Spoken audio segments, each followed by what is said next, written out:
TennisCricket.in, India's first tennis ball cricket website. ऐसे और भी वीडियोस के लिए चैनल को सब्सक्राइब करो और बेल आइकन को दबाना बिल्कुल मत भूलना।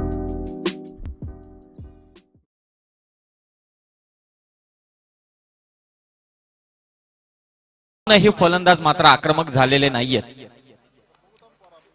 यावेळी फटका बघा किती सुरेख सजवलाय, क्लिअर करतोय वाईडिश लॉंग ऑन सीमारेषेच्या बाहेर सचिन काटकरच्या बॅट मधून निघालेला दर्जेदार स्ट्रोक षटकार। भावाची ही जोडी त्यांना मानतात सारी। ओमकार अंडे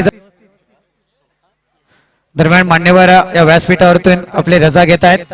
व्हाट शॉट संदीप बोराडे, काय फटका लगावलाय तो सचिन काटकरनं प्रेक्षकांना आणि त्याचबरोबर आपल्या पाहुण्यांना सलामी देतोय आणि माहुलगावची आक्रमकता या चेंडूवरती मात्र सिद्ध केली सचिन काटकरनं।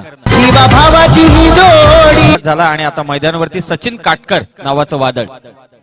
सचिनचा हा फटका काय फलंदाजी मित्रांनो करतोय, ताकद ताकद आणि पॉवर मसल हिटिंग मैदानावरती चालू आहे ती सचिन काटकरची।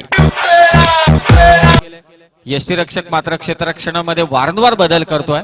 प्रत्येक फलंदाज आल्यानंतर फिल्डिंग पोझिशन मात्र बदलतोय, परंतु सचिन काटकरला फरक पडणार नाही। चेंडू मात्र सीमारेषा बाहेर 6 धावांसाठी षटकार।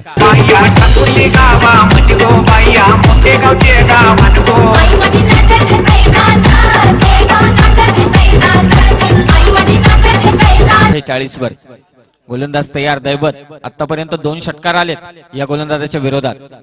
फटका किती सुंदर आहे, गोलंदाजाच्या डोक्यावरून lofted straight drive. Sachin Katkar on fire, 6 धावा आल्या, माहुलगाव जाऊन पोहोचलाय तो मात्र तब्बल 54 या धावसंख्येवर।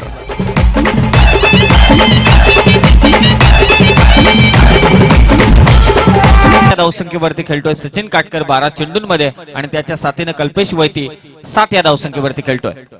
दरम्यान या ठिकाणी आपण पाहतोय सुरेख फटका अफलातून Virender Sehwag style lofted cover drive, Sachin काटकरचा अफलातून षटकार।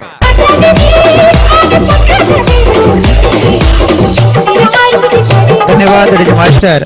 दरम्यान या ठिकाणी आपण पाहतोय शिवसेना युवा सेना देहवले विभाग अधिकारी सन्माननीय शुभम दांडेकर साहेबांचं या स्पर्धेच्या ठिकाणी आगमन झालंय। शिल्लक आहे रोशन मात्रेचं हे षटक मात्र फार निर्णायक ठरत आहे। रोशनचा हा चेंडू बॅकफुटला जाऊन चेंडू मात्र पंच करतोय, गोळीच्या वेगाने चेंडू मात्र निघून गेला सीमारेषेच्या बाहेर। 4 धावांसाठी चौकार। सत्र मात्र समाप्त। लाजवाब इनिंग मात्र साकारली सचिन काटकरनं। टीमची धावसंख्या जाऊन पोहोचले 75 वरती।